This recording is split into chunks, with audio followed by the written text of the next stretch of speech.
Hi, this is Diane Lovetobake on YouTube.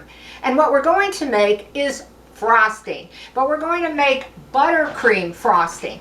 Now, this particular recipe I like because it stays stable. In other words, if I bake something, a cake or whatever I'm using it for, I can leave it overnight if I don't have room in the fridge, or I just want to leave it out. It really holds up well in heat and that kind of thing. Now, if you're looking for a recipe, because this particular recipe we're using 100% of shortening, your solid shortening. If you don't like shortening, or a lot of people write to me and they say they can't even purchase solid shortening where they live, then you might want to check out my other recipes. I have 35, I believe, frostings and icing, some that are very easy to make, as this one is, cooked frostings.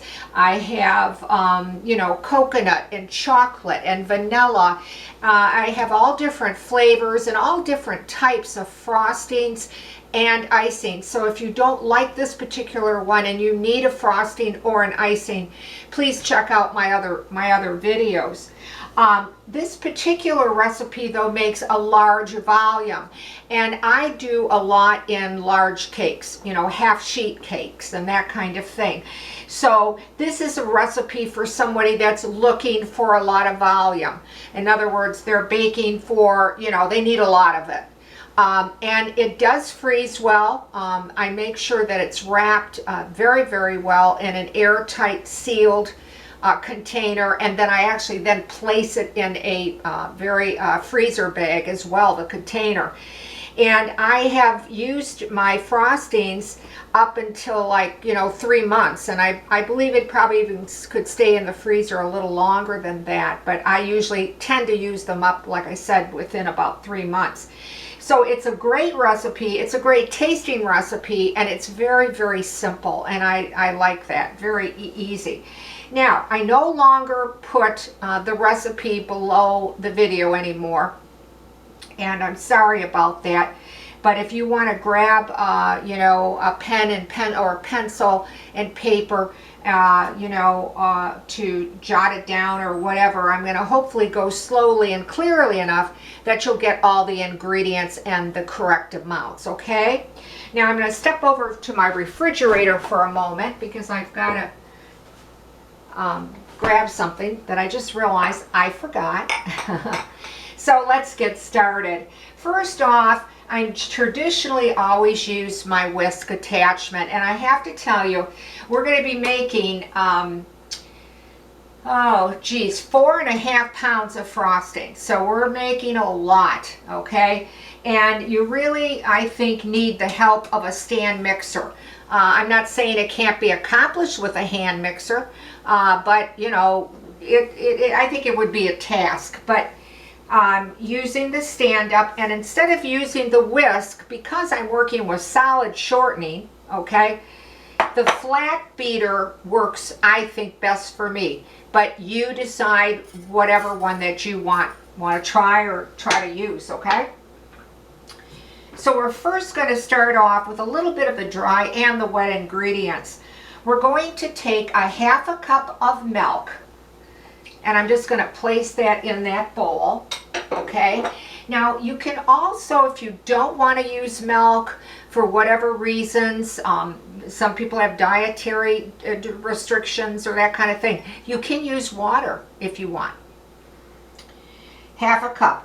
Then put in a teaspoon of salt, and you do want to give it a good stir because you want the salt to dissolve in the liquid, okay? You're also going to be putting in 3.5 tablespoons of vanilla, if you prefer almond extract, whatever your favorite flavorings are. You can actually, break it up if you want, excuse me, where you could, divide the 3.5 tablespoons between vanilla, almond, or whatever flavoring that you like. Also, if you're using vanilla like I am today, you might prefer a clear vanilla because the frosting can come out where it has a little bit of a tinge to it. But if you're going to color your frostings or whatever, you won't have to worry about using it. But I have 3.5 tablespoons of vanilla, and I'm not using the clear, as you can see. And again, whatever flavorings that you like and how you want to combine them, just so that you have a total of 3.5 tablespoons. And again, I'm just stirring that in to make sure that that salt has dissolved and combined with my little whisk here. Okay? And we're going to set that aside. Now let's start working on our solid shortening. It is 3 cups that you're going to be using. So I'm going to put that in my mixing bowl. Okay.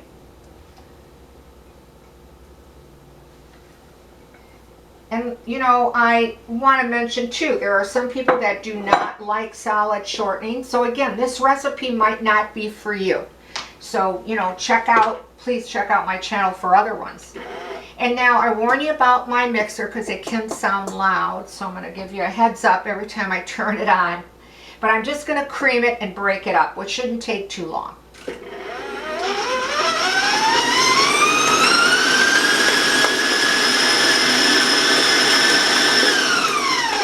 Now, I generally do that at a slower speed, you know, but again, I'm doing this at full power to just move it along for the video, so I don't keep you too long, okay?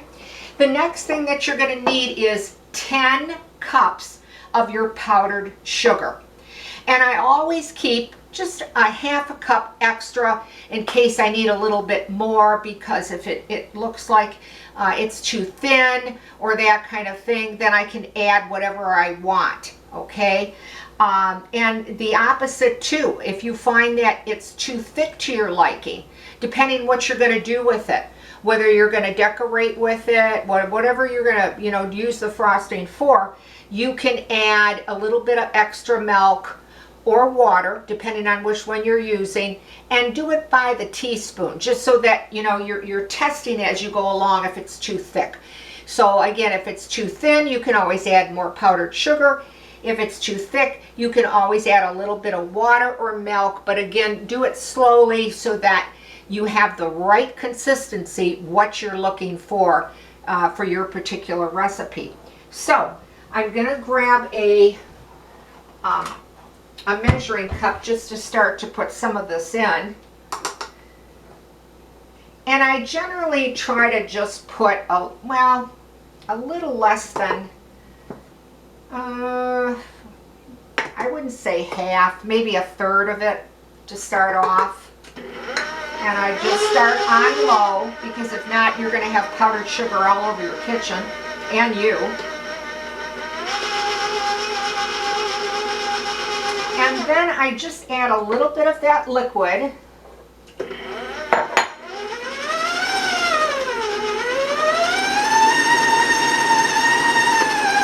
And basically, once I start to get it just started a little bit, where, you know, it's forming, you know, the frosting, then I'm going to continue to add my powdered sugar and beat it in on low.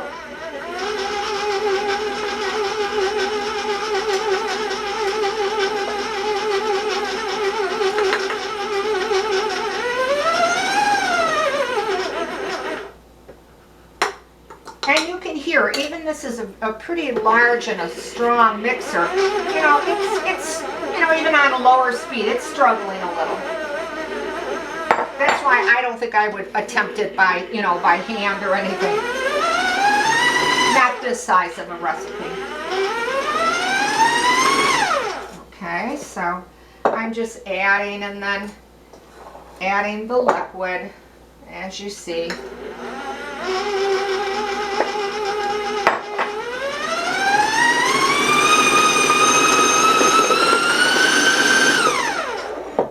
And then you can go at, of course, higher speeds as it starts to go in.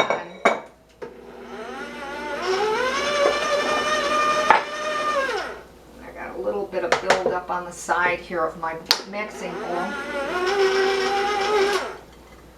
Okay, I think I'm going to be able to put all the rest of it in. Now, if you find that your powdered sugar is, very lumpy, it might be a good idea to sift it. I'm going to put the rest of the liquid in. And now I'm going to turn my mixer on, so it's going to get a little loud, to give you a warning.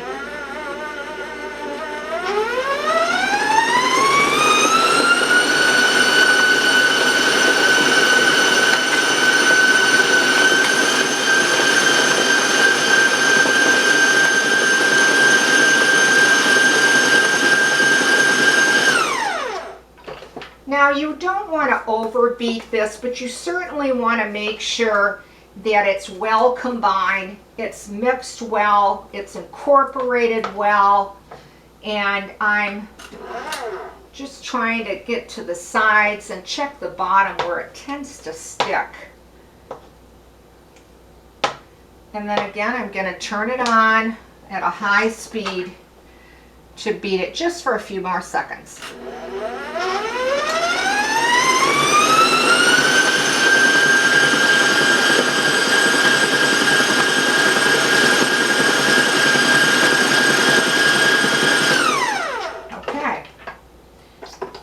Going to take my paddle out, push that aside for the moment, make some room here, and then I'm just going to take the excess off.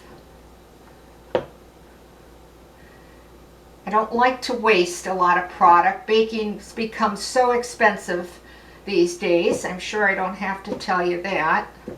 So I hate to waste. I hate to waste product, because you're spending time, you're spending money when you bake. And then again, I'm just making sure that it's well combined. And it really doesn't look like I need any additional frosting.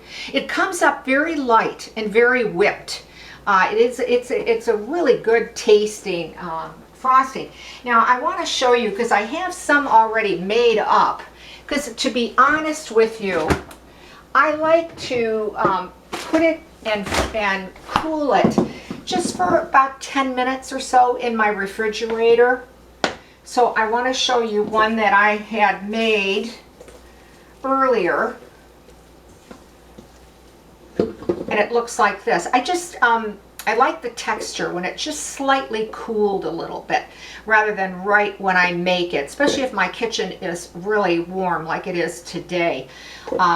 Okay, so what I did was I took that batch, because I'm going to chill this in a moment before I'm going to use it, and I just filled a pastry bag with a tip on it.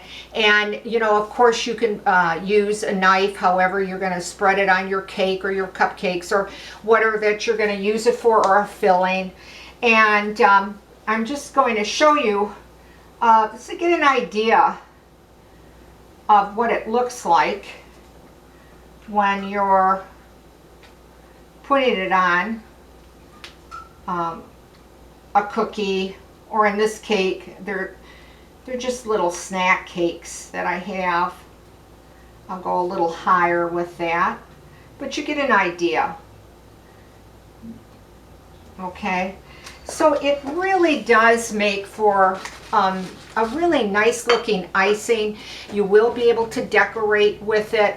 When it sets up, it will have a little bit of crust on it, but it won't get, rock hard on you or anything like that.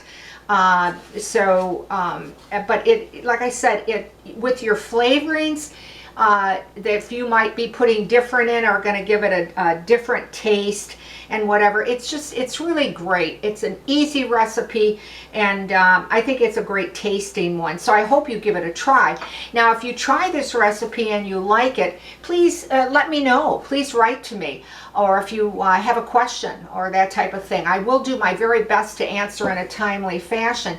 But I would like to remind you that all my videos are only put on YouTube. So when you do write to me, if I'll be able to see your question or your comment and to get back with you. And that's one of the reasons I don't put my recipes on anymore, because I got very tired of people taking my work, posting it, pinning it, claiming it's theirs, and I'm not alone on that, that's for sure. But it's not worth it anymore, so I don't do it. But what really prompted me to do it is that it really frustrated me when I had people, I could see in my work somewhere else, and someone had asked a question and I couldn't answer them, and that was so frustrating. So, and again, I'm not alone on this. Please watch me solely, because that's the only place I put my videos on is YouTube. If you're so inclined and you'd like to subscribe to the channel, well, I can't thank you enough. Or ring the bell, or even give it a like. Thank you, thank you, thank you.